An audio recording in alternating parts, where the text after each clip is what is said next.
Good afternoon, everybody. Welcome back to Mythgard in Middle-earth. My name is Corey Olsen, the Tolkien Professor, joined as always by my friend Gryfflet, who is ready to begin. Who's ready for the turning of the tide. He's beginning the second half of Angmar today. Really, we kind of crossed over the midpoint when we were in Plunges. Though, geographically, it's hard to believe that.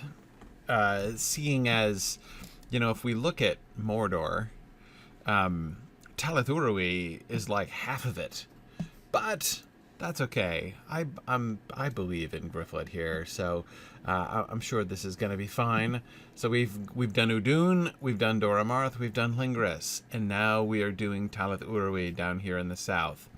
And given that we collected about a bajillion quests for this very first camp and area, I mean, look at that set of quest rings here. It's okay. He's ready. He's ready. And in particular, I am excited to get more into the story of the Stone Maiden. It was a little bit harder to follow.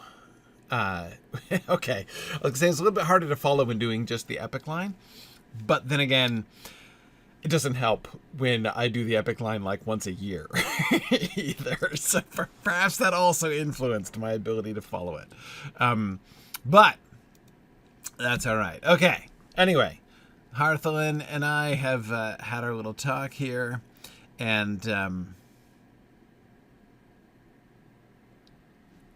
I'm doing like all the things here. Okay, so let's just go in here and start doing things. What am I doing? I am defeating Easterlings. I'm completing quests. Okay, yeah. I'm destroying supplies. So Dar Majur. Huh. Is that down here? I bet it is. Rational motives? Yeah. Okay. Let's actually start over here. Let's start across the road.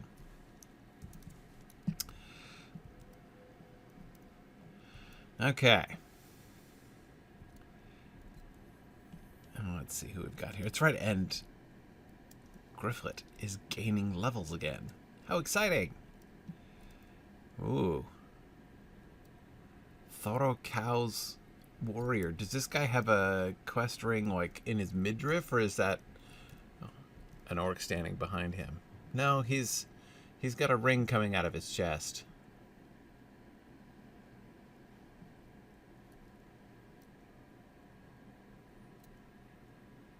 Starts the quest destroying blades, huh? How about this one? So does he. Well, let's get into it, I suppose. What is a corroded small chest? Is it the same thing as those, like, crafting pack quests in other places? Oh, man, he stomped me pretty quickly.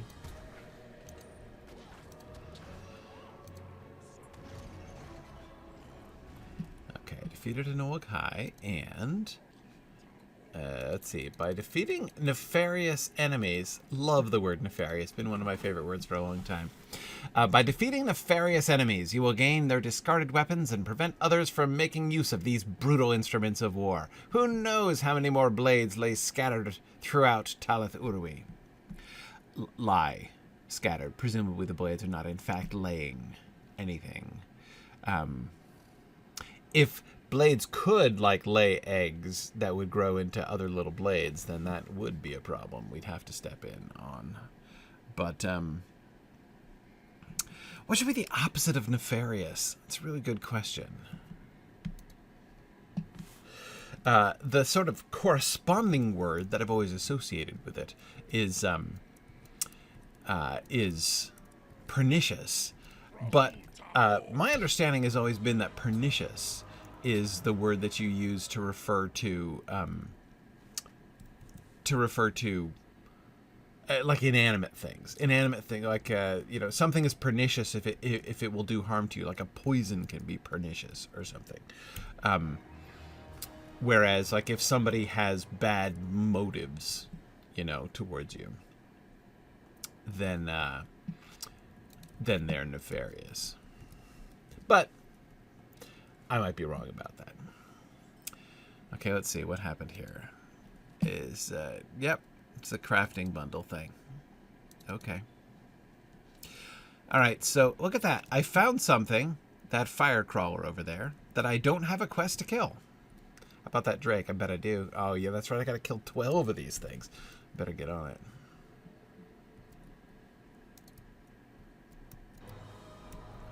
Yeah, and I can't even sneak up on him. It's just not right.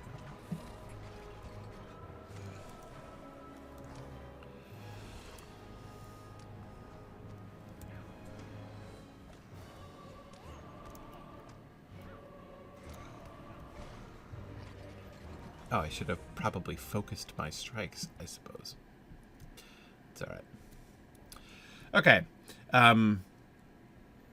But yeah, the opposite of nefarious.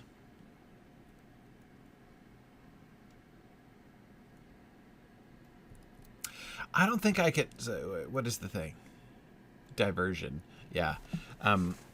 I could divert, but the problem is he's got an AoE that takes me out of stealth. So, like, I won't be in stealth when I get him anyway. Even with his back turned. And I have a quest for these things, right? Yeah. Mm-hmm. Of course I do. All right. Okay. Right, where do I think daggers and kitchen knives come from? The blades laying all over the place? Yeah. Yeah, you're probably right. Okay. All right.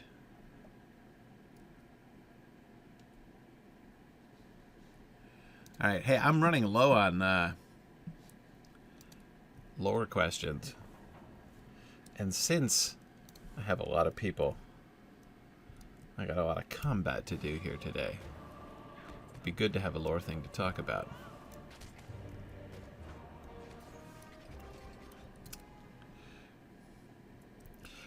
Okay, so let me start by... right, so it's the salamanders and worms together, right, in that quest, yeah. Let me tell you about a really cool presentation that I got to see at Westmoot. And that was from Jeremy Edmonds from Tolkien Collectors. He's so good. Just wonderful at the textual stuff and textual editing. And he's been working a lot on Tolkien's letters. He's cataloged 1,400 letters of Tolkien's. Oh my goodness. Okay. Alright. I don't really want to fight y'all both at once, but...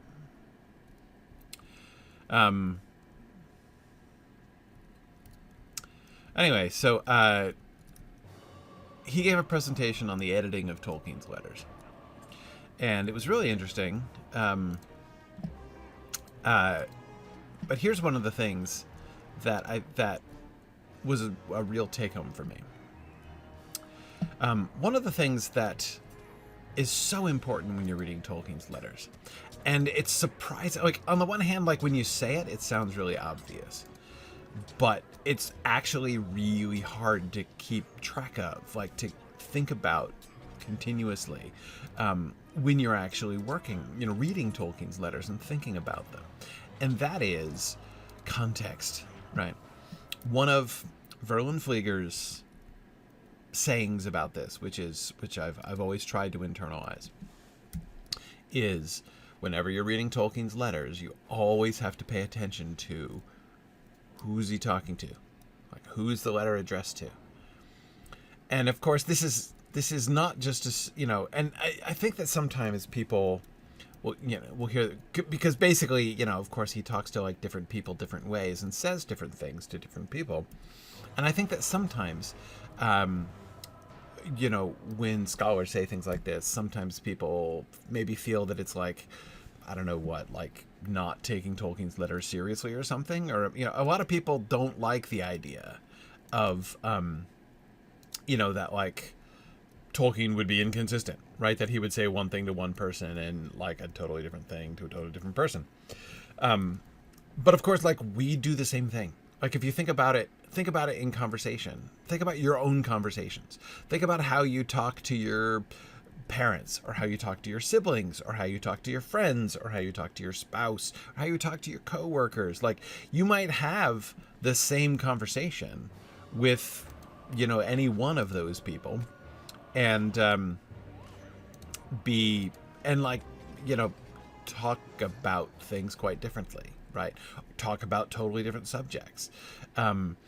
You might talk about the same subject from a quite different point of view, and sounding in that sense very different than you do in other contexts. Anyway, so this is one really important, and as I say, it's on the one hand, this is not like revolutionary, right? Like it's common sense that you would remember the context for things like that.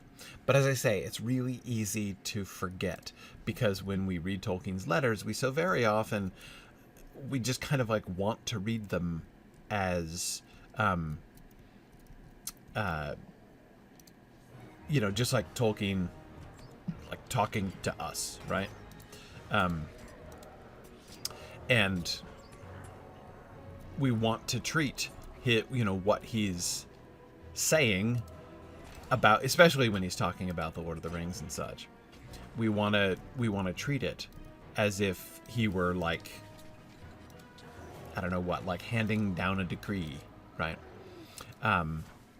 Stating something with authority because he's the author. And sometimes, again, it's trickier than that. It's not quite that simple. Anyway, as I say, that's the lesson that I have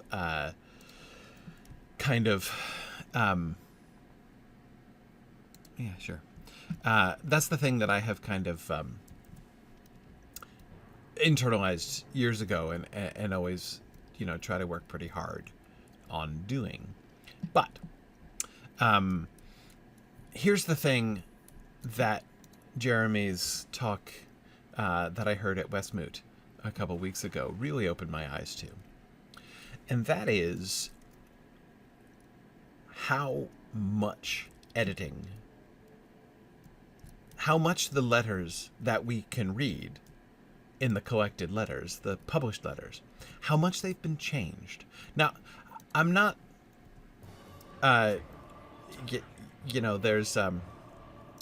there's changed and then there's changed. I'm not saying that, it's not really bad. Nothing wrong has been done. We're not being deceived or anything like that. But there's a lot of changes. And by changes, basically the changes that are made in the editorial process with the letters. Sometimes, Tolkien was not very consistent in how he did some, simple format things, like addresses and, salutations and stuff like that. So the letters kind of standardize things. So that's one small thing that they do, which is not a big deal. They just do it. The second thing that letters do is correct mistakes. Like Tolkien made errors when he was writing, which seemed to be clearly errors and not choices. But of course, sometimes there can be interpretation, right, involved in those things.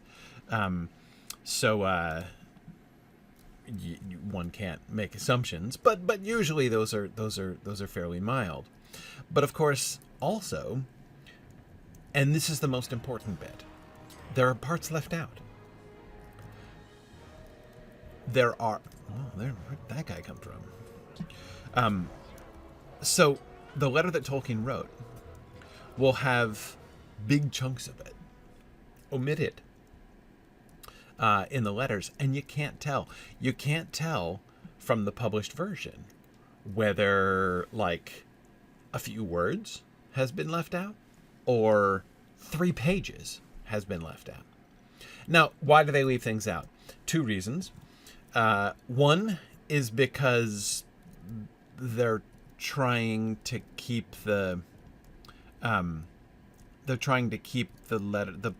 published letters sort of relevant, right? They're trying to keep it within limits and like not make it be 4,000 pages long, because at the end of the day, for better and for worse, right, HarperCollins, who publishes the letters, is trying to sell books, right? So they're actually trying to like appeal to their audience in, you know, the content that they pick. And you know, it's easy as like, you know, Tolkien scholars or like diehard Tolkien fans to be like, no, we want everything, the complete and unexpurgated letters of Tolkien. But like a lot of it's pretty boring, in fact. Like it's just it's not necessarily what is gonna sell, or at least so deems HarperCollins. All right, let's see if I can come up and backstab this defiler while he's leading Sauron worship here. That'd be fun. Oh, we now interrupt this blasphemous ritual. Anyway,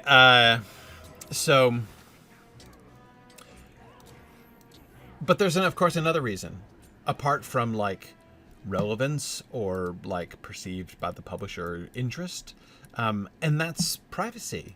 There's a bunch of stuff in the letters that gets removed because the Tolkien estate deems it private, basically, which is not unreasonable.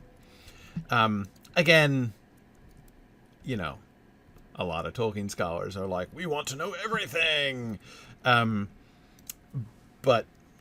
one can understand the desire of Tolkien's family to like keep some things that were clearly written in private among Tolkien and his family members, to keep it private. That's, again, that is not a crazy desire that's impossible to understand. But again, as a consequence, this doesn't just mean, I think in my own mind, I had always kind of sloppily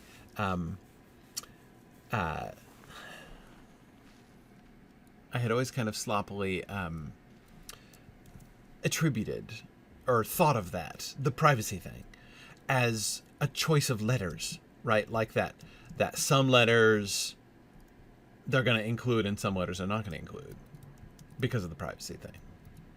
And that's true. Like, there are some letters that just simply aren't included because they're private. But it also means that there will be some letters in which like 50% of it is private, and then he talks about other things the other 50% of the time, and they give us the non-private stuff. But again, what this means is, when you're reading Tolkien's published letters, you don't really know. You can't trust, for instance, when you're reading 2 paragraphs, that the second paragraph followed the first paragraph in Tolkien's writing. There might be 2 pages of material in between that got left out. And so thinking about this was what was kind of blowing my mind, was thinking about this in terms of like the flow of Tolkien's thought, right? When you're reading the letters. Anyway, so that it was really eye-opening to me to keep in mind. Jeremy did it really interestingly. He put the like handwritten drafts of Tolkien's letters up on screen, right, in his slides. And he had like the parts that got left out, that weren't included in the published collection, just like covered in a blue box, right? And so he'd show many of these letters, and it's like, here's the published letter that we have, and like you look at it, and it's like 25% of the letter, right? And again, it's not that there's anything wrong with that. Again, this is, not in any way me trying to like complain about this or say I think this is wrong or anything like that. The point is just important context to remember that when we're reading the letters, we are not reading them as Tolkien wrote them.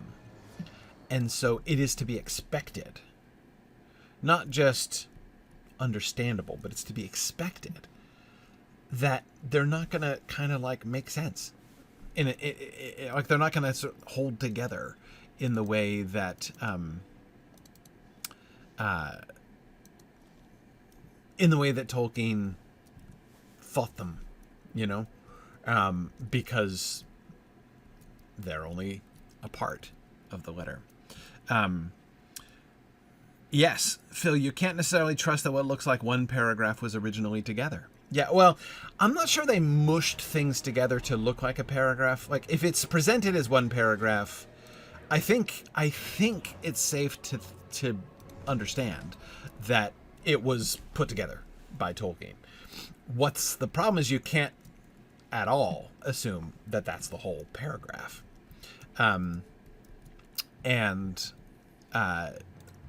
That because of course a paragraph is, it's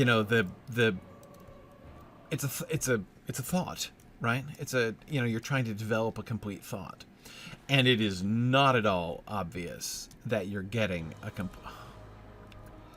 seriously, this big guy just regened here. That is so annoying.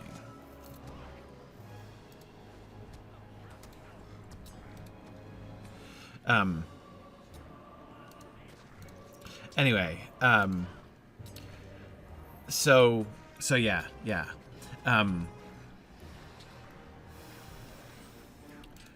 So they're not exactly, it's not like they're concealing, again, I'm not accusing the editors of doing anything other than just being editors. It was simply revealing to see it, that the business with the blue boxes, right? The way that Jeremy presented, that was just it was just really eye-opening when you see it in visual form like that, and you can see how much like when the paragraph that you're reading is a quarter of a paragraph, and when these two paragraphs that are put next to each other in the published letter are in fact separated by a page of other discussion, right? Which, again, probably is not really relevant, right? It's fine. I'm sure it's fine. And I mean that. I'm not just being like snide or, sarcastic there. I mean it. It's probably fine. Like, because Jeremy was showing us some of the stuff. Like, he gave a bunch of examples of, he was showing us manuscript letters, which had been redacted, and he was walking through the different like levels of redaction that they were doing and showing us like what the original looked like.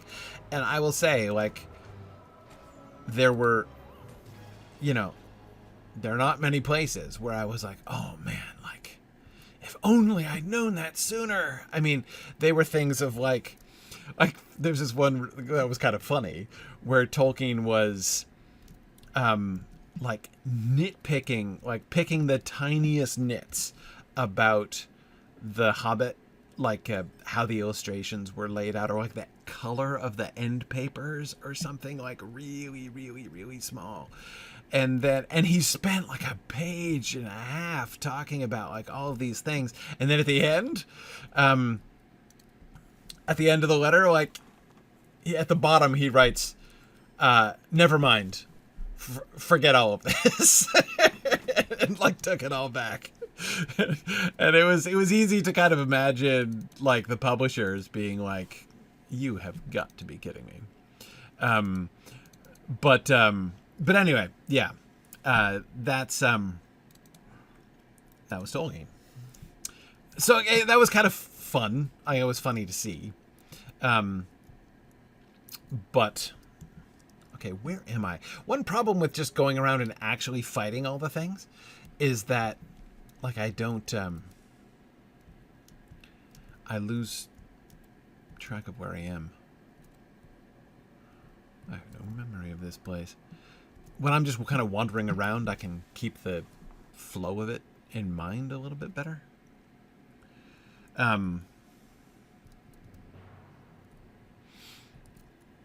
Okay, how am I doing on my quests, by the way?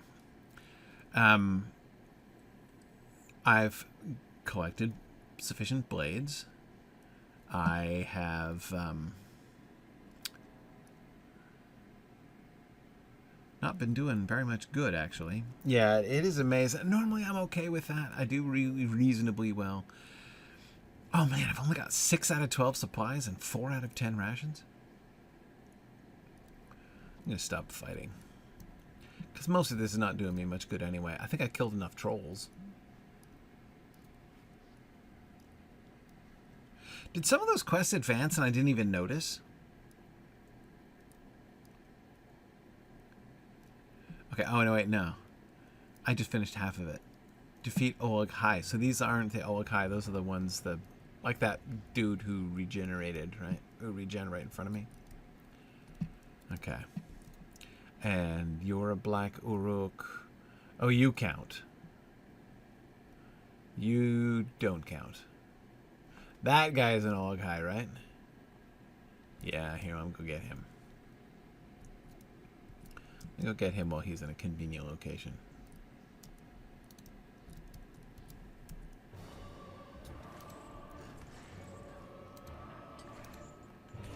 Alright.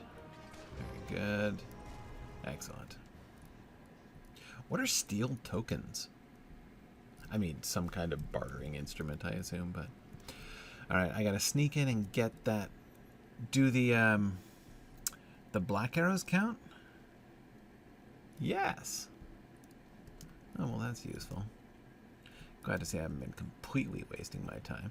And I've gotten lots of, like, crafting stuff, probably, through those corroded chests. Alright, stand still. Thank you very much. Oh, man, the troll aggroed as well. That's annoying.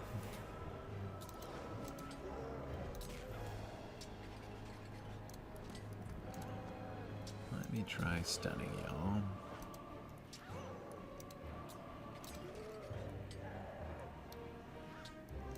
Okay. Now I'll get the troll. Oh, good grief.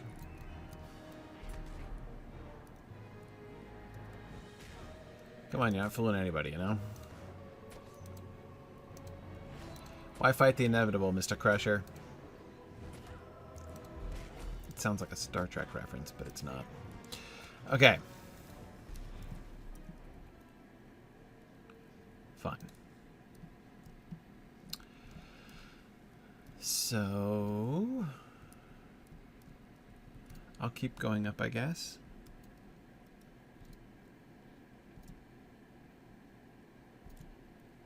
By the way, I'm now 12th level in the Hobbit Alliance, even though I don't actually still yet understand what that means.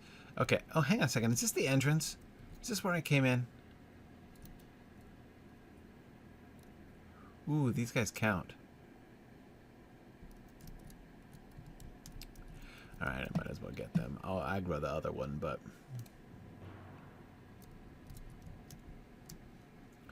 But I reckon it's worth it.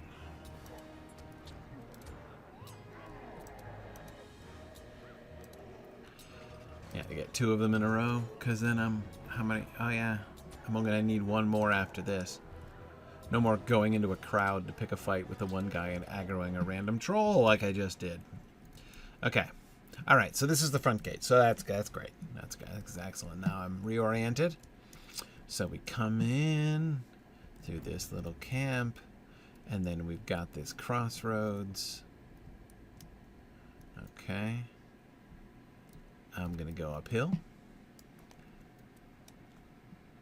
Now I'm just going to look for supplies. Oleg High and those, and a convenient Uruk. See, like, I only need 1 of you now, so I'm not going to fight the 2 of you. Okay. Oh, steel tokens are for the anniversary. Right. Vague memory of that. Okay. Let's see. Darn it. Gonna have to fight this troll. But, as a reward for fighting this troll, I get not only these supplies here, but 2 corroded chests. So, by the way, like, my pack rat tendencies with crafting stuff, and I know I'm not alone there. Mine, though, is particularly comical, as I don't think I've crafted anything for, like, 3 years. But I still, like, obsessively collect crafting materials, because I'm like, you never know when you might need it, right? And I'm super grateful that Lodro made all those carryalls, because they have completely enabled my little problem, and I'm grateful to them for it.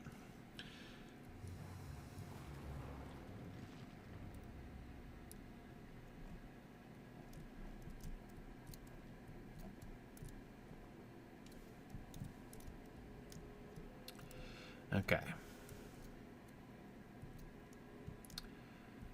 Let's see. Hang on. Is there a path through there? No. Ooh. Okay, though. All right.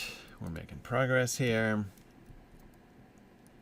So, in this area, again, ever since we got through into Lingris, especially, my problems with the narrative in Mordor have been fewer. It's now very clear that the story is that we are an advanced scout. Many trolls and Olaghai no longer await orders from the captain of the pit, thanks to your timely strikes. Excellent. Actually completing quests. I finally got the quests of Talathurawi deed. Hang on, let's check this out here. How many do I need? 50. That is more, isn't it? Quest of Lingris was... No, it was 47. Doramarth was 40. Udun was 30. Wow. Okay. So Talathurawi is in fact the biggest in terms of narrative scope.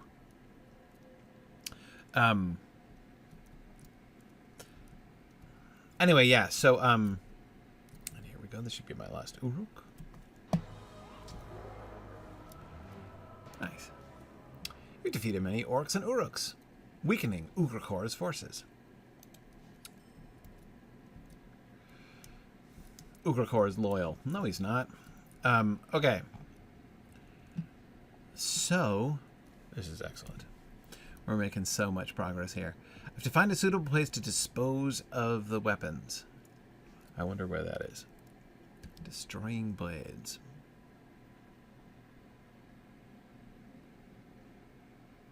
Oh, way down there? Okay. No problem. All right. And so I just have still more rations and supplies, a bunch more. Drakes and worms and salamanders, which shouldn't be relevant in here. Okay, I think it's just that. Just the rations and supplies. So now I can get those as burglariously as I can manage. All right. And I'm going to try not to be distracted by too many of these chests. No, forget it. I'm fine. I've gotten so much stuff I'm never going to use. Let's see. Whoa. Hi, guys. What happened there? Could you go away, please? Thank you. Appreciate it. being burglarious over here. Apparently with mixed success, but that's okay. Oh man, this does just carry on, doesn't it?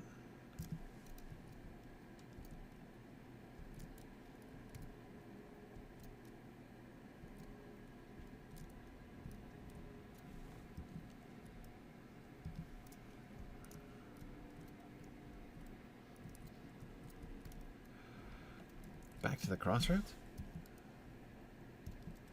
Alright.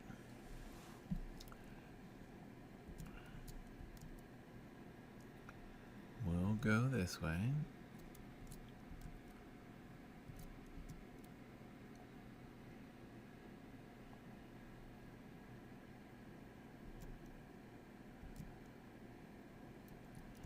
Okay, there's some supplies. Okay. I was right. This is a new to me area. Let's see how many of these I can destroy without anybody being the wiser.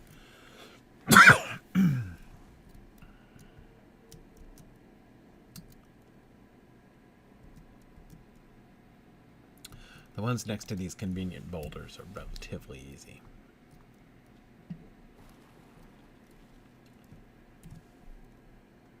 Okay.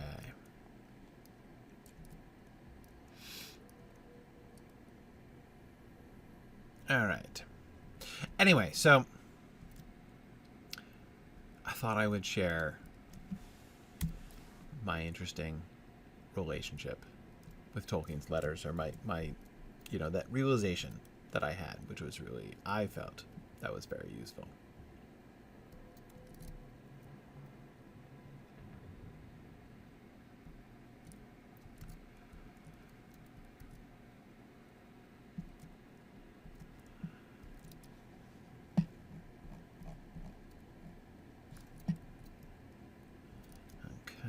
Look at this guy. You look lonely, Mr. Stoneheaver. Just sitting over there all by yourself. Not even any corroded chest to gloat over. You're just sort of squatting in the dark over there. It's a little bit sad.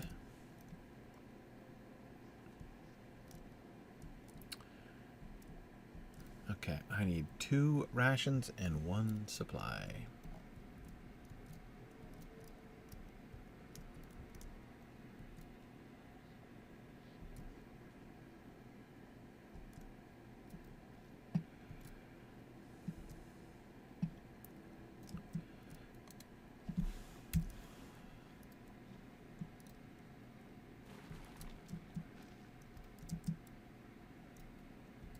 Okay.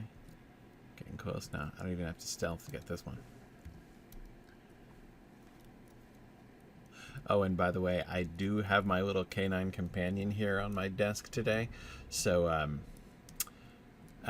if, as usual, if you hear any, like, unexpected and indelicate noises, like if she's snoring, as she's kind of starting to do, it's not me. Okay. Bring the rations to Bregdow. Okay. That's it. Woo. Good. I think I'm gonna get out of here. Hey, Edith has a question about Mountain Moot next weekend. Absolutely.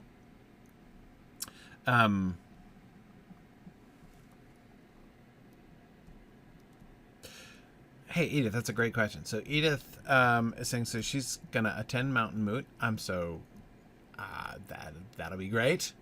I'm looking forward to seeing you there. In Denver next weekend. Is he in here? I thought he was in here. Oh, there he is, around the corner. Just missed him. So yes, you've let Sharon and Adam know. That's great. That's exactly the thing to do. You don't, I mean, like, you could totally show up and it would be perfectly fine. The only downside is that it means you wouldn't be on, like, the mailing list. So the link to, like, the Slack and the Zoom and stuff like that, you wouldn't get that. Because Adam will send that out to the registration list. So I would just email, maybe confirm with Adam that you can make sure that you're on that list anyway.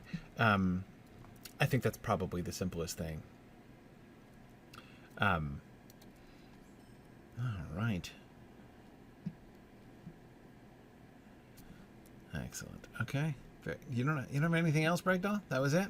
That's all you wanted. Was there supplies? You're now perfectly content in all ways. Okay. I got some things to do over, across the road down there. But we're making progress. Oh, hang on a second. Wasn't there another one of those? Yeah, right there. Isn't it? One of those dark water places? Was it north of here? Nah.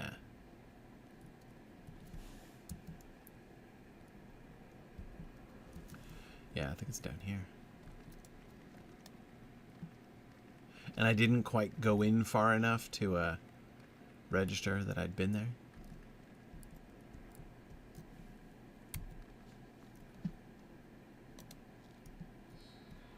I think it was this one. Yep. Here we go.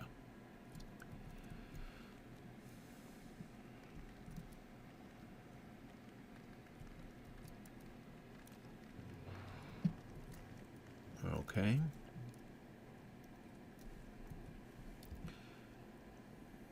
So the one that's around here, this is the Drake's one.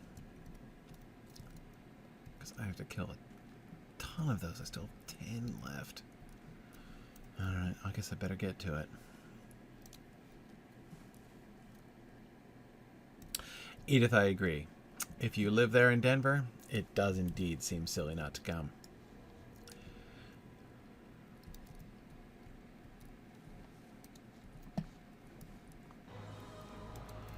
Yeah, I just have to, like, mini guardian these bad boys.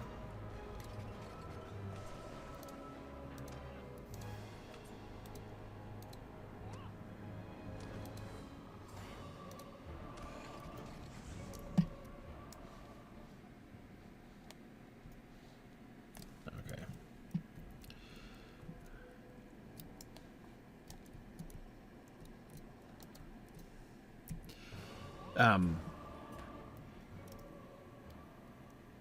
Alright, so JJ was asking, after seeing War of the Rohirrim, what Middle-earth story would you like to see adapted to anime? That's a really interesting question, JJ.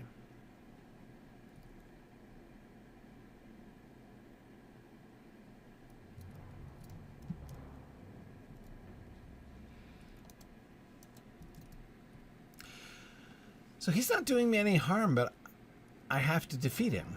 I mean, I know I can, like, wait for him and he'll... Would you just slap me? No, you're hitting me with a closed fist. Well, this seems almost rude to kill this guy. And he was just on guard duty? He's not even drawing his weapon on me. Whoa. I just got an unusual quantity of things. Killing that guy.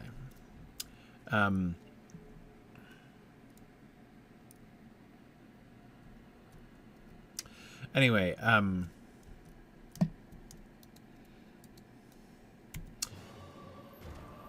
so yeah, what stories would I want to see done in anime?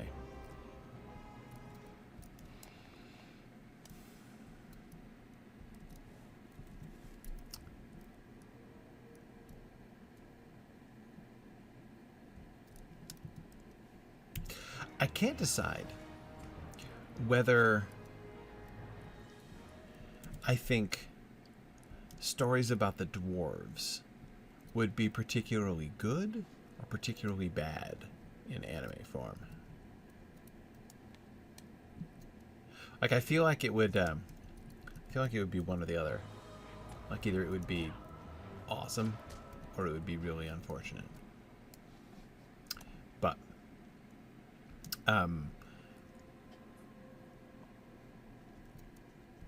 because one story I was going to suggest that I think would make a really good movie would be the fall of Khazad-dûm.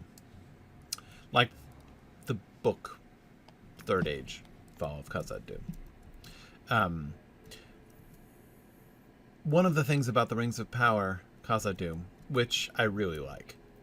But of course, their choice, understandable. Look, I'm not going to turn around. You turn around. Never mind. I got to remember to use my little, what's it called? Diversion? Yeah. To divert him instead of just like trying to run around him. Anyway, I really like the Rings of Power Khazad-dûm, but of course what they're doing, which is very understandable, is integrating the story with the Rings of Power story. That is, the taking of the Dwarven Rings. And it makes all kinds of sense that they should do that. I mean, the sort of the potential parallel, the potential. I mean, I said this from the very beginning, like that I thought it would be costly for them to include the, awakening of the Balrog and the, and the destruction of Khazad-dûm, the fall of Khazad-dûm, and bringing that backwards into the Second Age, chronologically, as of course Tolkien fixed that at about. What's going on here? A Kundalar scout and a fire drake just started a fight.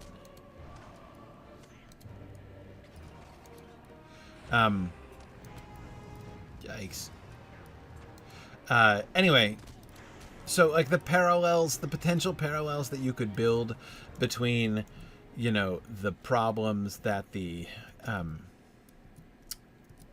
problem that the elves have, the mistakes that the elves make, the moral mistakes that the elves make in making the Rings of Power, like the dubiousness of that, combined with the peril of the the Númenóreans and the fall of Númenor. Like, I can absolutely understand the rationale behind the Rings of Power wanting to do the fall of Khazad-dûm at the same time.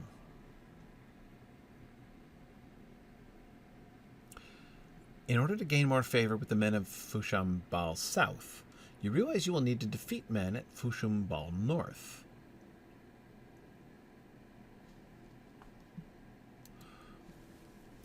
What? How do I know that? Is this crawler attacking me? No, he was just settling down for a snooze. What?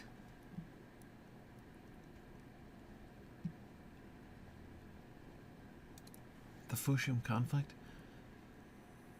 I haven't progressed this enough to know anything. But anyway, I'm so confused right now. I'll just go back to hunting worms for a second. Oops, I forgot to stealth. Anyway, so as I say, I totally understand why they're doing it in the Rings of Power, and it's not that it doesn't make sense. It does. Ooh, does that Drakeling count? Tell me it counts.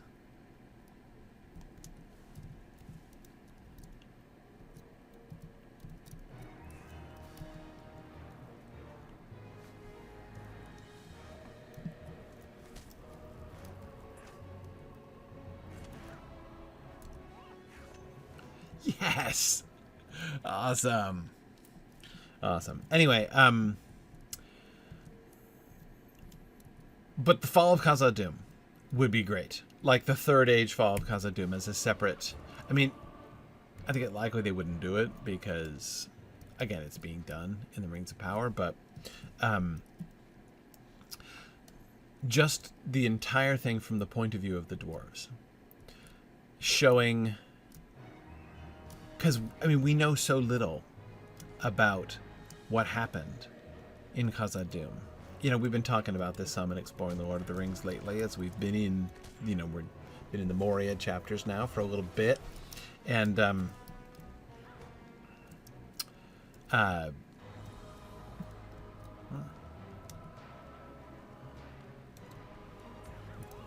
anyway, like, to what extent was the awakening of the Balrog a tragedy, and to what extent was it well,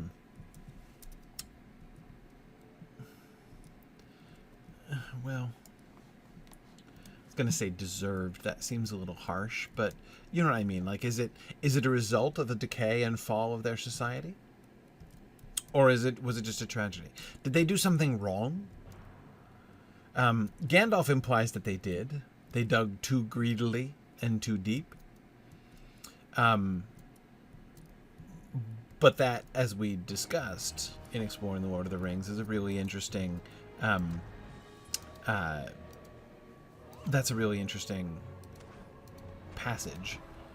Trying to understand what Gandalf means exactly by that, by too greedily and too deep. His use of too, like, in what sense? Too deep. Did they know that they shouldn't dig deeper, but they did it anyway? It sounds like that, but what does that mean? Like, how deep was deep enough, and why? We just don't know. Greedily in what sense? By the way, notice how, and I keep talking about the Rings of Power, but because they're actually addressing this. But you notice how in their story, you can see how they've begun to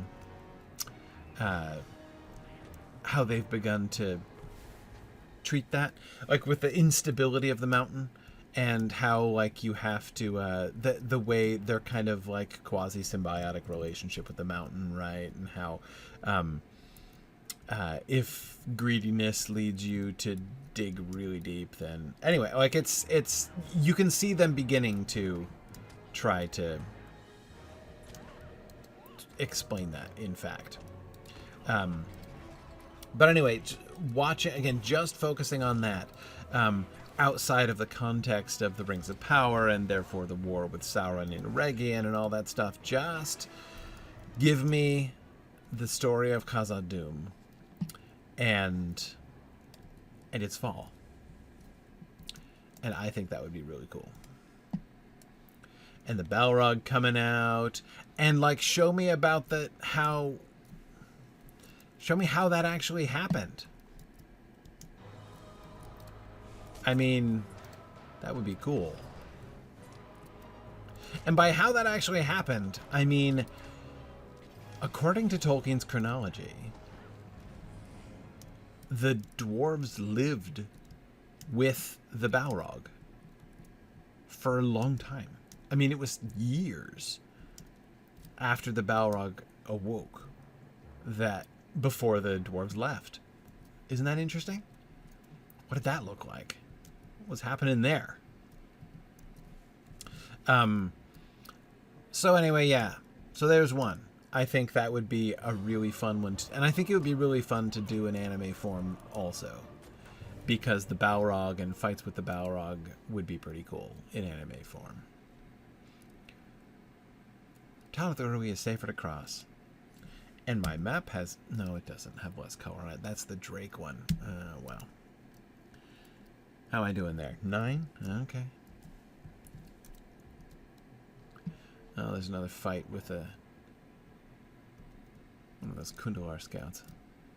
I still don't understand what I'm supposed to be doing there. I'm going to give that a miss for now. I think that the Balrog is one of the most animeable villains in all of Tolkien.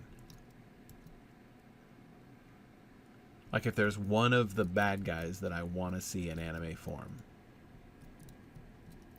it's the Balrog, I think.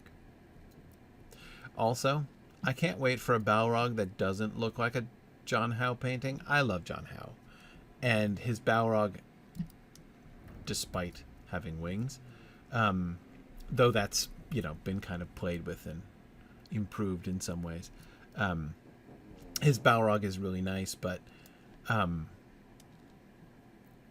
I think that one thing that kind of disappoints me a little bit is that the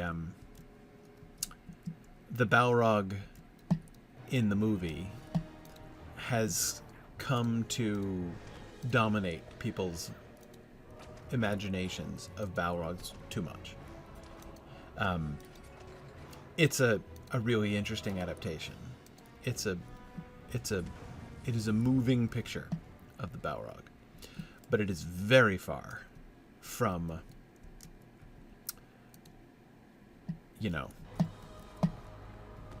deterministic. It's very far from what the, some kind of definitive treatment of the Balrog. There are good reasons to not like how the Balrog is depicted there, or like, not even just to not like, you don't have to hate it, just to want to see it depicted elsewise. I think here's my biggest objection. It's not about complaining about it. I like it, but here's what I think. Here's what I would like to see in another depiction. I would like to see a Balrog with a brain, because the Balrogs do in fact have brains. And the Balrog of the films, hooray! Talyth Urwi no longer suffers the ills of a large population of drakes. Hooray! For at least 5 minutes, or for at least 30 seconds. All right, now things are contracting a little bit.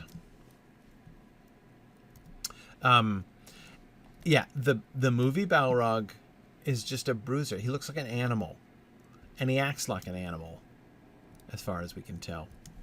So, and again, I don't love it. I don't love it.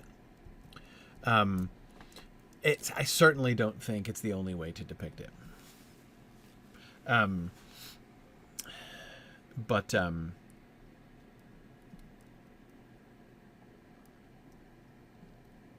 yeah, Edith, I agree. If you feel that way about the Jackson films in general. Yeah. This, by the way, is one of the reasons that I am such a strong proponent of casting different people as Gandalf and Aragorn. And eventually, you know what? Even Gollum. In upcoming films. Because those aren't those characters.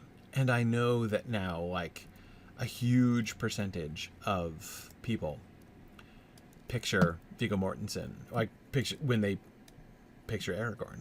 I still don't. Rather stubbornly, rather deliberately. Or, Sean Bean as Boromir or whatever. But it would be really nice, I think.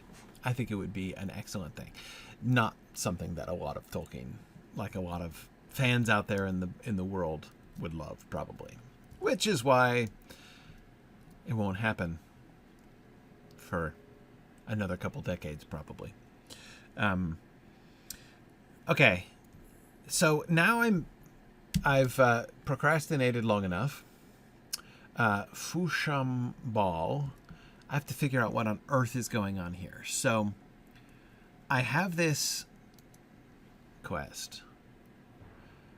Harthalin wishes to see the slopes of Orodruin again, disbelieving that Sauron is truly gone, and will accompany you as you search Talyth Urwi for knowledge of the Gurzul. So this quest is just to defeat folks. When I defeated somebody, it was like, kill somebody here to, like, convince the other people on that. So there's like a North versus like a civil war in Fushaum Bal or something. But I don't think I learned anything about that. So I got this quest, the Fushaum conflict. Defeat an enemy in Fushaum Bal. South. To get attention. Find a suitable place to listen. 2 suitable places to listen, apparently. Okay.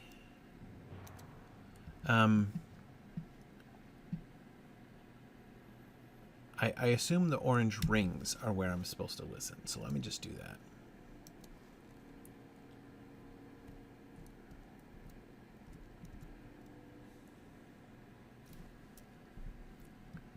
It's just like right in the middle of this street, apparently.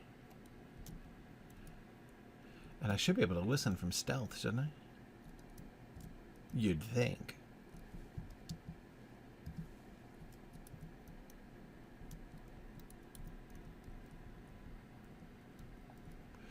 Ooh, the blue glowing fire in the, like, falcon there is pretty cool.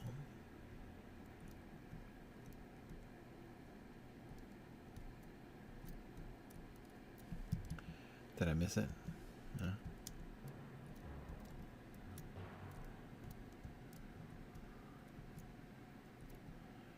Is this a listening spot? What do the watchtowers do? Do they start a new quest? Yes. Destroying the watch, huh? Let's not be hasty. Oh, look, it's the torture center in the middle of town. How charming. Am I going to get a little indicator that this is a good place to listen? Anybody who brings their own skeleton cages with them is prepared. Kyrgyz loyal. Are you sure? Okay. Back in the middle of the tents. Back here? In here?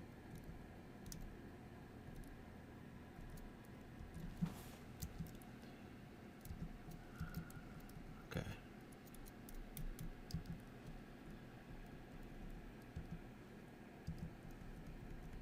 It looks like it's right here. Ish.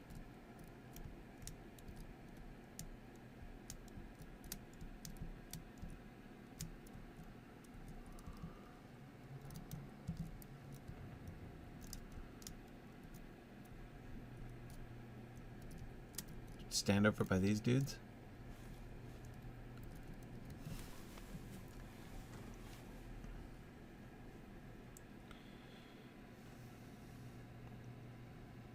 Hang on, I have to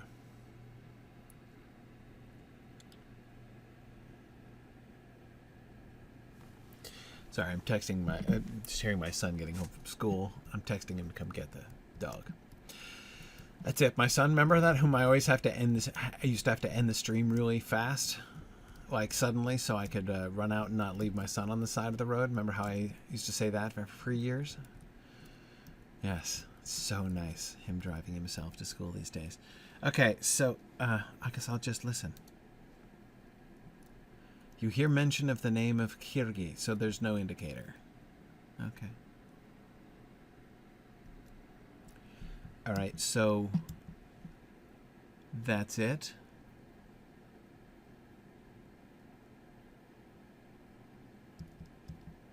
All right, I'm just going to go do this. I'll do the listening thing in both places.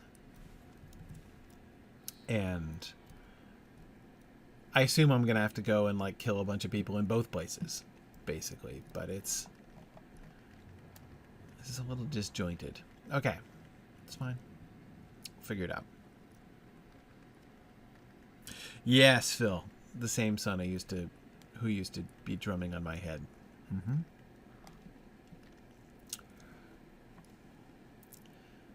Good times. Okay, Harthalin. Maybe you explained better than I remember, and I'm just forgetful. Very possible.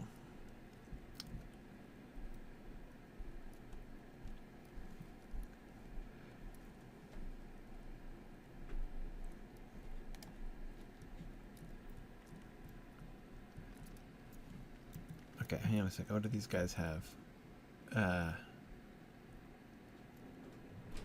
Attacking the lawless, huh?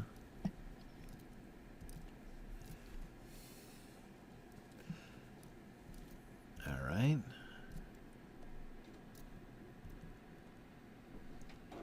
Shaturo the Spear. All right, I'm going to get into the area of where that... Oh, yeah. Their own torture plaza here.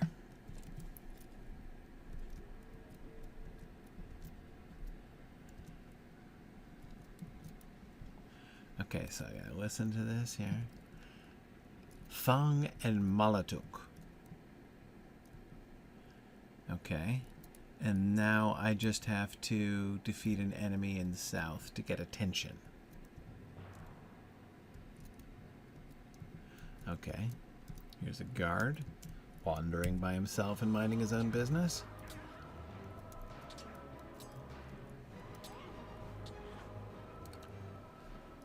In order to gain more favor with the men of Fushaum Bal North, why do I want that?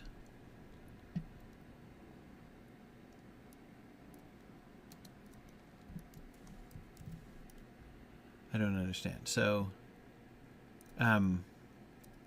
talk to Thang, talk to Malatuk, talk to Kirgi. Like, again, the quest is assuming I want to garner favor with it. Like, don't I want to, like, off them both?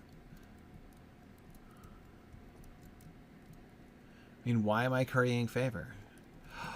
There is a tent that is selectable as if I'm supposed to set it on fire, which is one of Gryfflet's specialities. At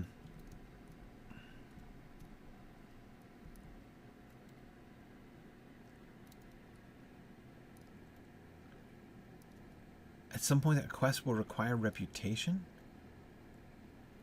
Okay. I'll just talk to Thang.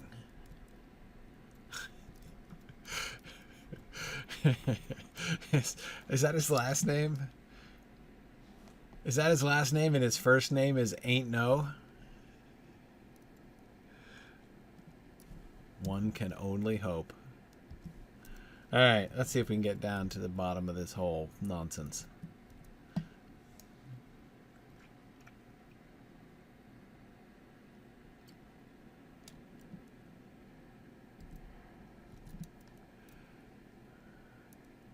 Thang the knife, Malatuk the hammer. Hey guys, what's up? You may walk here in Fushaum if you like, but do not dwell too long. Not all of the men here are as compassionate as myself. Thang wipes his blades upon his clothes. All we ask is that you leave the treasure of Mordor to their rightful owners. If you wish to help us, we will certainly reward you before we depart for Harad. What? I have so many questions. Help you do what? Why should I help you?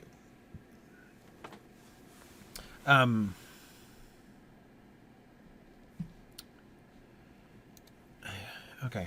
How about you, Malatuk the hammer? You are brave to approach me. Any are welcome, if not plotting to oust us. Thang and I are rulers of Fushaum. At least we were until that Kirgi moved in. All we want is to collect what is rightfully ours and return to the east. Sauron promised us much and gave very little. Now he is gone and can trick us no longer. Okay. You have other... Speak, but speak quickly.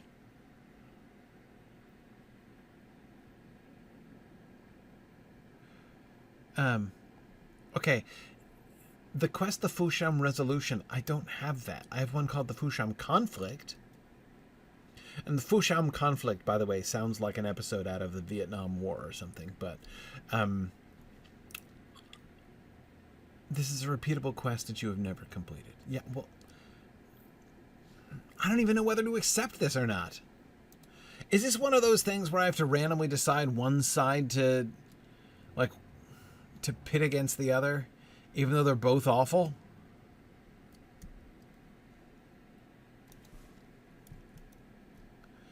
And apparently I have, like, landscape quests to, like, off everybody and destroy everything.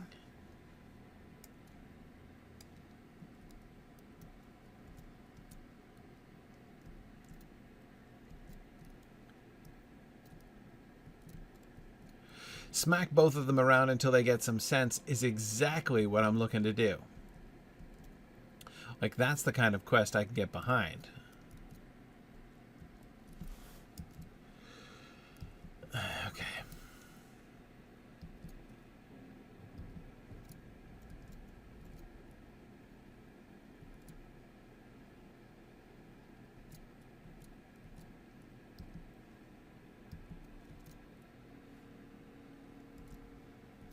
All right.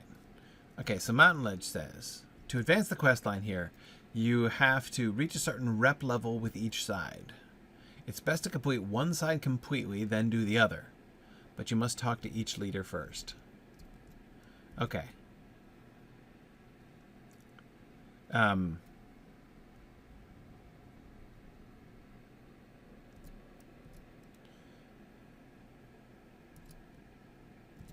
Okay, so I can understand how, I'm going to get rep on one side or the other. That makes sense. I just don't know, like, on what basis am I supposed to care? As always, what I'm interested in is the storyline here. And so, of course, it's interesting to see that now these... It's one thing to... But with, the Gurjul, Sauron's old lieutenants, and... the orcs that are still around and everything, and with the spiders and stuff. So, we've got some... We can see, like... things kind of collapsing, and this lieutenant's trying to take charge and whatnot. All of that makes sense. And I like the idea, of course, the Southrons and the Easterlings, who have come in as allies to Sauron, are all gonna beat now that he's gone. And, that, like, Sauron promised much but delivered little. That seems to track to me. So it hardly surprises me. Sauron, base master of treachery.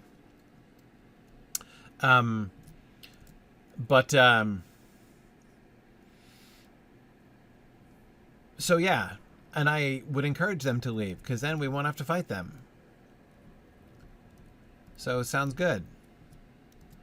So what I want is just to get them both out of here, ASAP.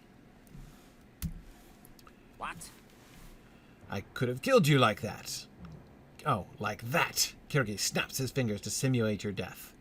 Instead, I was intrigued, so here you are, Hobbit. You must wish to serve me, for I can think of no other reason you would seek an alliance. You decide to play along with Kirgi's assumption. I used to be in charge at Fushaum Bal until that Olog, Thorokau, usurped me. Now all I have to claim is the north side of Fushaum Bal, until our forces are strong enough to seek revenge upon Thorokau for reducing me to this. Why don't you just go home? And also, Thorokau, he's in charge? What about, like, Ain't No and the Hammer? And Phil, yeah, how does he know what a hobbit looks like is a really good question. Help see my plan through and you will be greatly rewarded. Well, I'm getting rewarded right now with a cloak.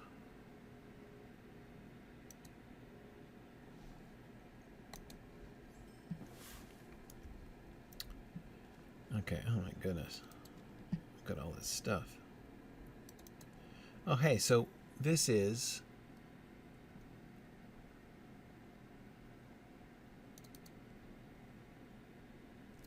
Is that a quest I have now? I just double-clicked on that alliance thing. Now where's it gone? Uh-oh. Got a cuckoo in the nest here. It's a steel chest I want nothing to do with. Okay, I don't need that apparently. Fine. The Conqueror's Silk Cloak is an upgrade. But is it a cosmetic upgrade? Since I'm going to equip it, we can see. No. It's not. Okay, but I'm wearing a Conqueror's Cloak. So, fine. And it's got more Light of Earendel, which is always good. Okay.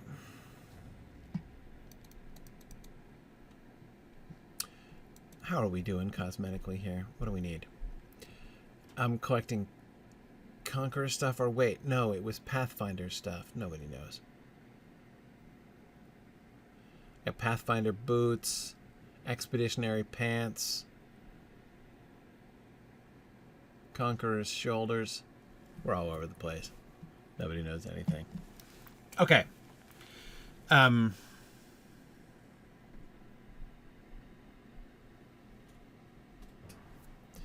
All right. Here's my plan. When I finish Mordor, like when I finish, what's it called? Agarnaith. When I finish Agarnaith and the epic quest is vectoring me off to like Erebor, or Mirkwood, I think. Northern Mirkwood. When that happens, I'm going to pause between Mordor and Northern Mirkwood, and I'm going to do the Hobbit Alliance quest. I'll do the whole story all at once. I think that's how I'll enjoy it most, and that way, like, hopefully I will have unlocked all the things, and so I can just do it and not have to have it interrupted. That also means I don't have to think about it for now. Notice I've unlocked up to 12. I don't even, like, again, I don't really know what this means. I keep getting this stuff. That tells me to claim things, but, like, whatever. It's fine. Okay, now. What is the Shattered Plateau quest, after all? Dar Malzur and Fushaum Bal can be found. Yeah, I should scout them. Oh, right. The scouting quest. That was what originally sent me here.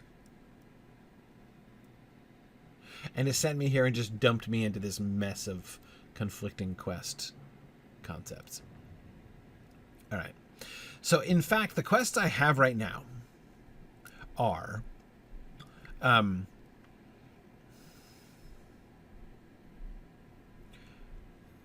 the Destroying Blades one, which is down south. I'll do that later. These two Attack the Other One quests. And just, you know, my Harthalin quest, which is just like defeat people indiscriminately. So I guess since I'm here, I'll just do Kyrgyz quests. What do you wish? Should I take the landscape quests and start undermining them at the same time? I'll show you what I mean about that in a second. Okay, let's see. Assist your conquest. Sure. You devise a plan to help both sides of the Fushaum conflict so that they stay divided and focus on each other instead of joining against the forces of Gondor. Okay. Reach a neutral standing with both sides. Okay. This doesn't actually make any sense to me, as if I go around slaughtering people here, I can see how that would raise my reputation. Like, are they going to forgive me? If I slaughter enough people over on the other side, are they going to forgive me for slaughtering people here too? Because that seems weird. But okay, now I've got the resolution quest.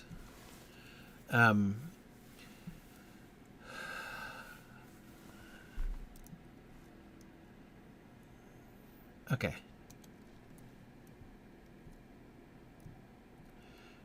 He didn't even have any quests for me. It's fine. Good thing I'm not confused. Oh, Fushaum Tom is... Right, that's a different place. Where is it? Who knows? It's fine. Hey, well, look. These people are attacking me, so... Oh, I should probably take that off if I'm going to be fighting mobs of people.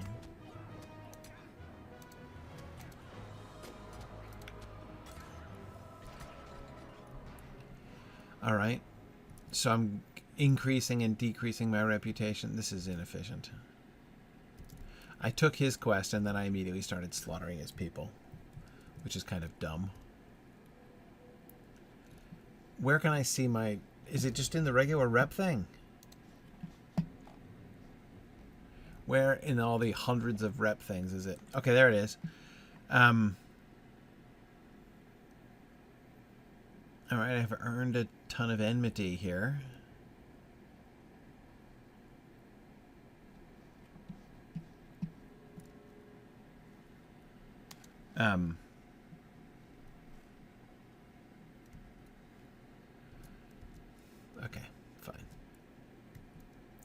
Now, here's my next question. The watchtowers want me to destroy them. They're asking me specifically for that. Tell you what, how about I said I was going to start with the north, so I'll start with the north. I'm going to stop fighting people here, and we're just going to go south.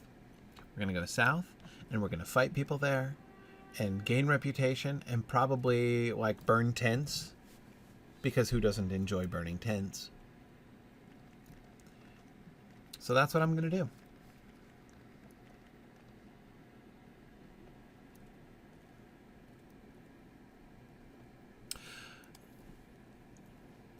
Wait a second. He didn't have any quests for me because I have enmity with his side? So I should start with the other ones, because I don't have any quests from them, and the other ones were ready to give me quests. I'll do that instead. Okay, it's slowly taking shape. But I'm supposed to play one side against the other and, like, do them all. And that's kind of what Gryfflet is about anyway. Okay. Alright. Okay, so I'm already enemies up there, so I'll start. And they were offering me quests. So I'll go and back and take the quests they were offering.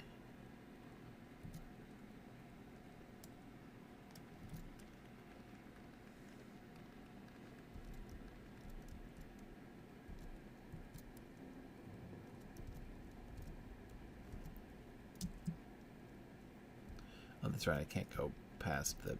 Come on now. Get in there. Yes! Good job there, carry on.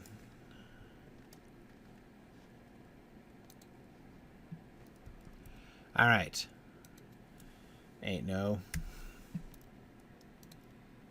Not all those under our command have the same freedoms. The Nernhoth are considered a lesser to the Haradrim. For that they are given little. Still, the Haradrim are not dogs. Those we look after are fed and clothed. Go and feed the Nernhoth when you are able. They have not yet had their daily allotment of food. Okay. We start asking me to help you abuse your slaves. Now that the road to Nurn is blocked, our food supply is running low. Kirgi has sent men to hunt Sulakil, but has plenty of meats. How many meats does he have? I love that weird pluralization of meats. Steal some of his provisions. I am qualified for this. I hear some of Kirgi's men are uneasy about his obsession with Fushaum tomb. Perhaps they could be persuaded to join us. Take this gold and speak to them. Okay. Speak. Many guards patrol the bridges of Fushaum Bal. It is unfortunate that most have been claimed by our enemies. If we can kill these guards, we may claim the bridges. Okay. All right.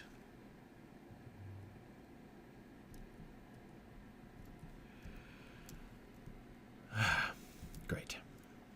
No problem. Now, I have to be careful not to aggro these folks, because if I fight them, my rep with them will go down. So, I need to feed Nernhoth without ticking off anybody, basically.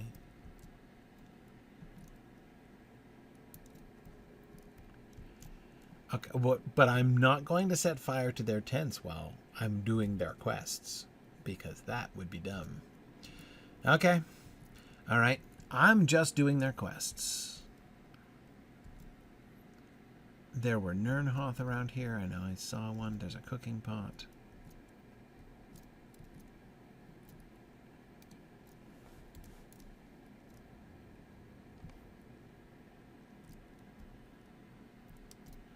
Okay. Give stew. And I'm now remembering... Yikes. I'm now remembering why... It now makes sense why this is so, like, alien to me, even though I've been through here. Is that the epic quest is just, like, kill some folks. you avoid this whole business if you are just doing that. Okay. So are there more Nirnhoth here? Yes, there are.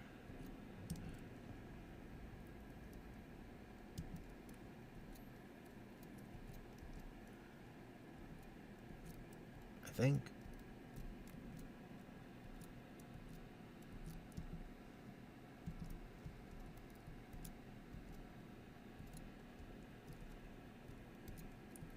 No? What are those white quest rings for, then? Oh, there's hiding. Hey, man. Want some stew?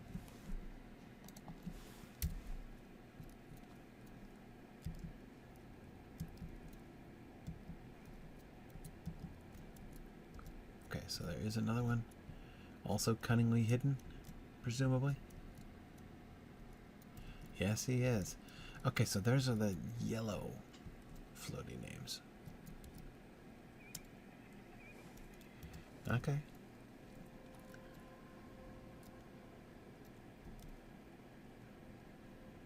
Stew again.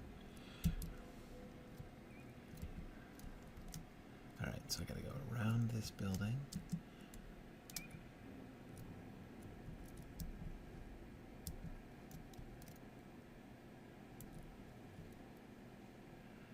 Can I ride on your elephant? Is that so much to ask? Is there a Nirnhoth back here? Wait, there it is.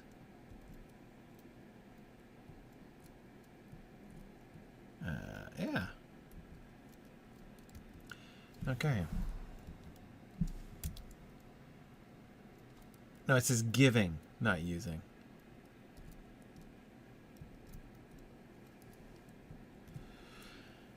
All right. How many more do I need? 2.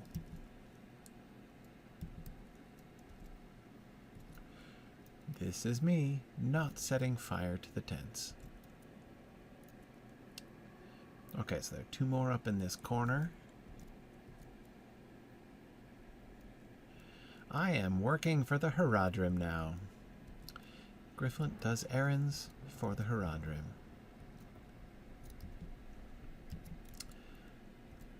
Oh, there are so many flammable tents in here.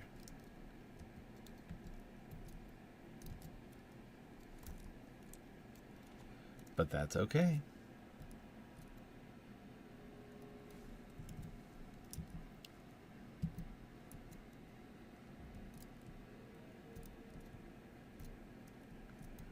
Hello, Mr. Nirnhoth.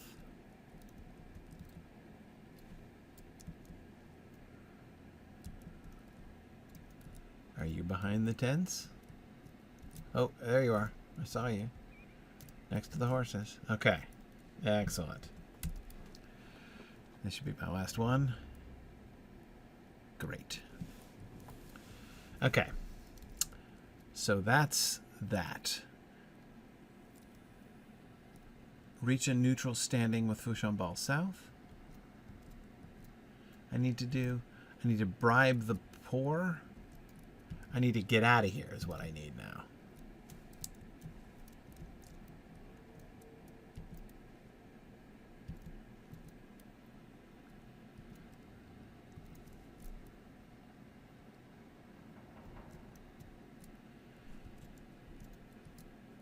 Okay. Uh-oh. I think my sidekick is returning. I just saw one of the doors. I know, isn't it tempting? The tents, like, how do you resist? Hello? Come here. Here she is. Want help? No, you're like, this is not fun. Okay. Yeah.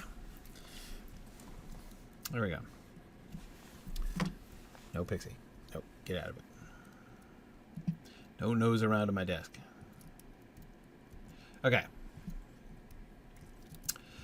There we go. Pixie's in the house again. Right? She went OUT, and now she's all set. Ready to settle in for some more Lotro fun for another 10 minutes. Okay, now, he said something about the bridge guards. Does that mean you?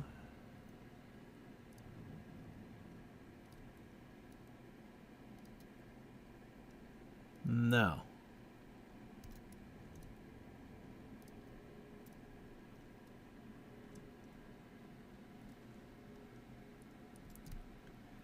Okay, the Kyrgyz guards ones. Fine. All right. I'm now out of the danger zone, and it's now time for me to cause some havoc in the north.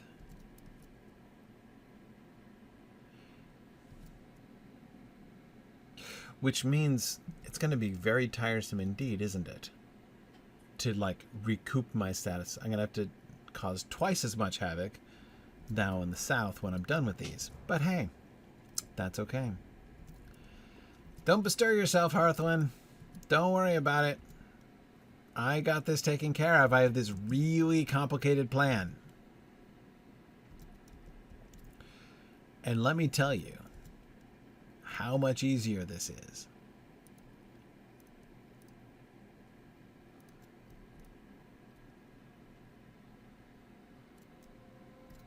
Than simply fighting everybody. Okay. Now I'm going to take out the towers. Because these towers are begging to be destroyed.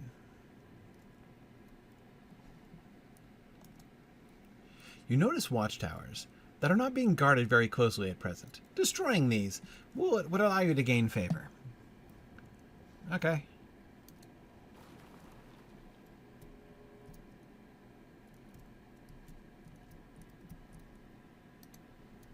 How much is a watchtower worth?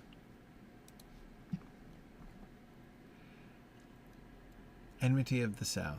Okay. I wonder what to say.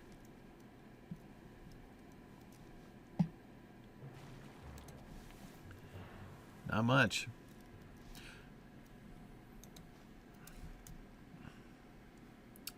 Well, of course nobody notices. It's just because I'm so burglarious. I'm sure that's it. Okay, so I'm destroying watchtowers, I'm defeating bridge guards, I'm bribing the poor, and I'm stealing food without letting the guards spot me. Hang on a second. This guy looked like a guard. That guy's definitely a guard. Hey! What? I don't even know where I was going. And I was stealthed at the time anyway. Didn't even notice me. Lame. Lame.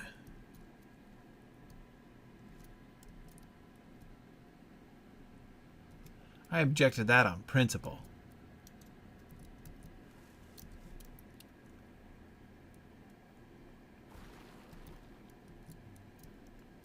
Like, seriously, I didn't even see any food to be stolen.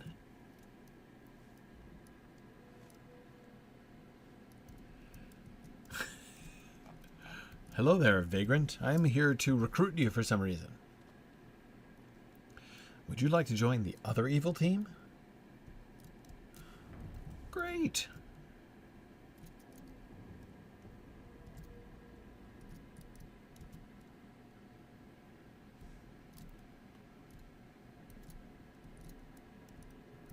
Bribing the poor, like when the poor are this few in number, seems a peculiar strategy. Hi there, vagrant. How would you like to work for the other forces of darkness? Great.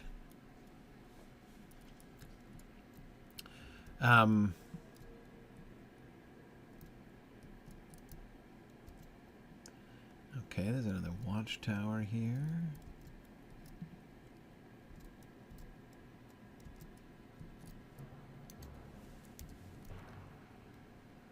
How am I destroying this, I wonder? I mean, it looks like I'm blowing them up.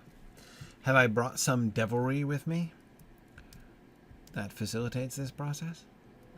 Okay, Kirki's loyal. Are these the dudes?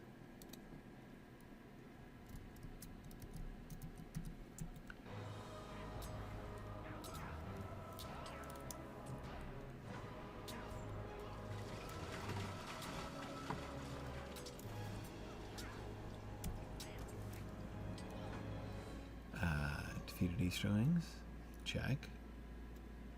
Defeated foes, check. Those were not bridge guards. Okay. So that wasn't the bridge guard in question. Maybe on account of he was nowhere near the bridge.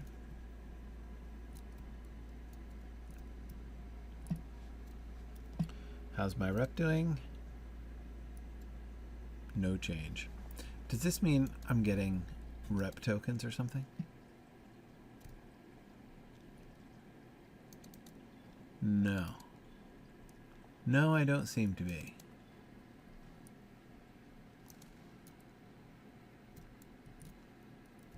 There's a bridge at the back?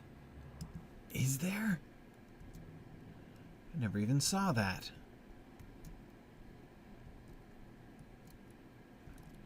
Isn't there a vagrant around here somewhere?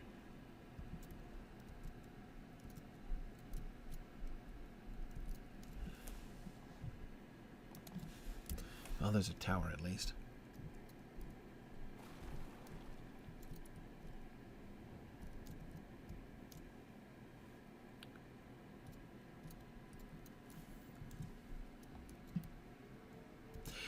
I'm confused because before, when I was fighting these guys when I didn't mean to, I seemed to be, like, gaining rep, or losing rep, both, every time I fought anything.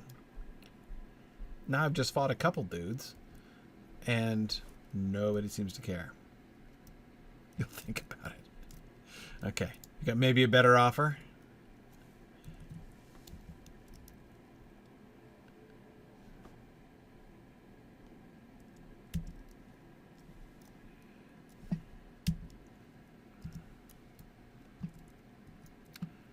Okay, so clearly step one, find bridge.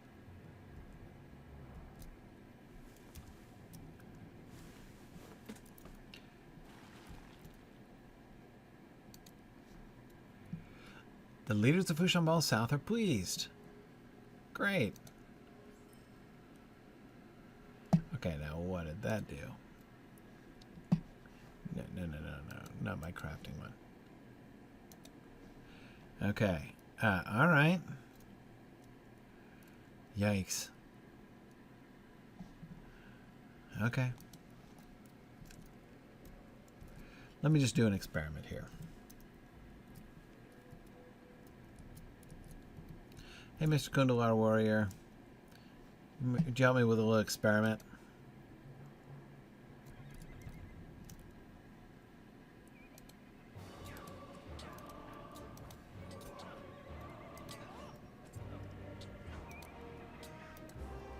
If you don't mind.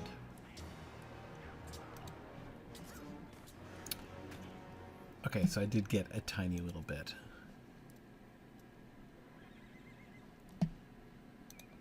And I completed that quest. A scored parchment clutched in the hand of the fallen Easterling. Okay.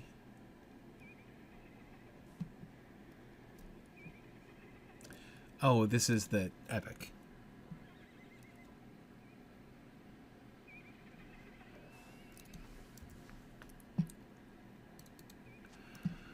The Rash High listen to a single voice as ever, and that voice commands them to assemble at Nargroth. I am so not worrying about this right now. Because that's for what happens after I finish all this Fushaum Bal business.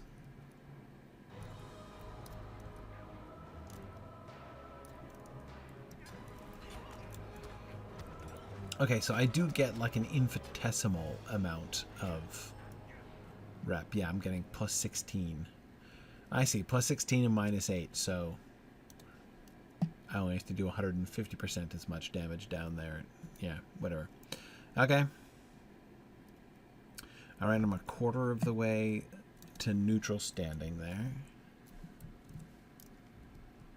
Meanwhile, isn't there another vagrant I needed? Or did I find all the vagrants? Nope, 2 more vagrants. And all 4 bridge guards. And I'm out of time.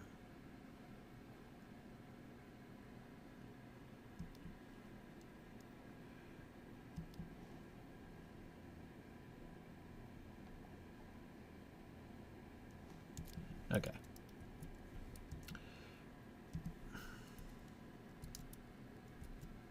Let me see if I can just finish up this one I'm working on.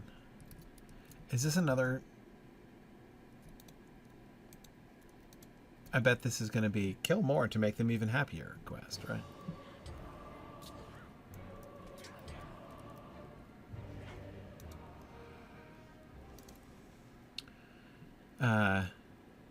Yeah.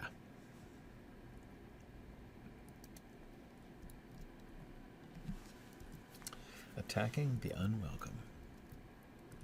Meanwhile, vagrants.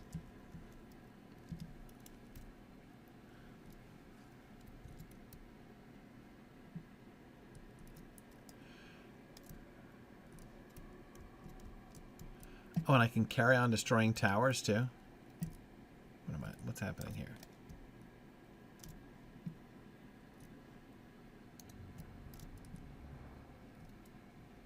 Why can't I click on this tower?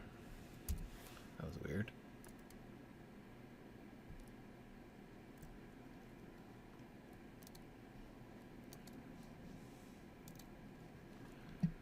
Yeah, okay. I can destroy an infinite number of towers. There's something kind of pleasantly symmetrical about that, right? Normally, when I destroy things on the landscape, they just come back and I feel like I've accomplished nothing. It's not that that doesn't happen here. It's just that now the quests are renewed continuously as well. So, you know, the cycle of life can continue. There's a well-hidden vagrant somewhere.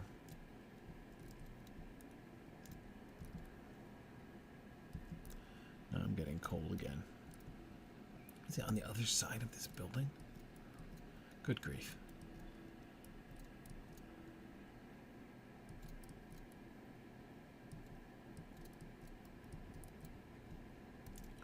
Seriously.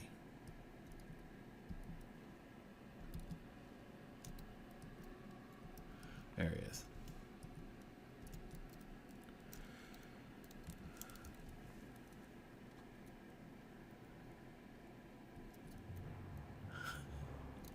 Bribed the poor.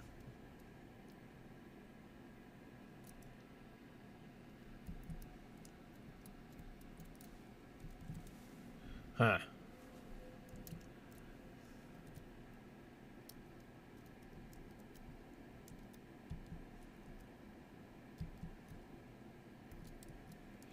All right, let me see if I can find the last vagrant.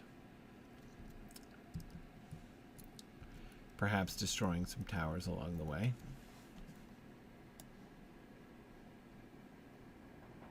Then next time I will look for the gate guards and continue the exhilarating process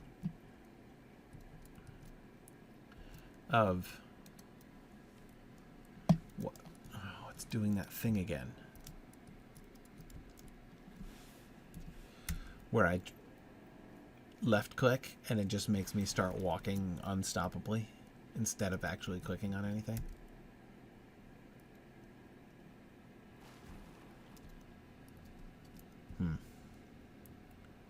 Okay. Let me see if I can find this last vagrant.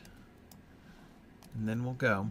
So I should tell you, I'm definitely not going to be here next week because I am going to be seeing Edith in Denver.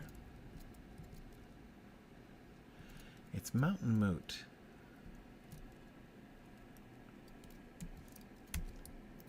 So that's going to be cool. But it does mean that I won't be here on Friday. So, I will miss you next week. But I should be back the week after. Far as I know. But the week after that is in June. And that is next month. Which is, you know, a long ways away from here.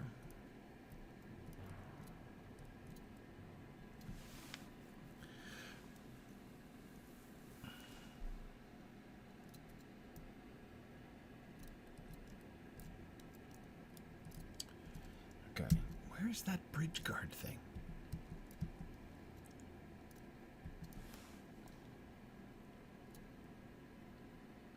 Not going to give me any hints, huh?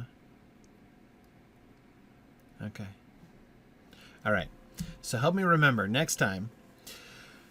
Next time Gryfflet is going to look for the bridge that these guards are guarding, destroy the bridge. No, destroy the guards, and maybe even use the bridge to get back to Thang and turn in this quest. And I'm going to have a few words with Matatuk or Marmaduke or whatever his name was, the other dude, and about that ridiculous quest for which he gave me such very poor instructions. All right. Thank you, everybody, for joining me. Stay tuned for Druid's Fire, and I will see y'all in a fortnight. Thanks very much. Bye now.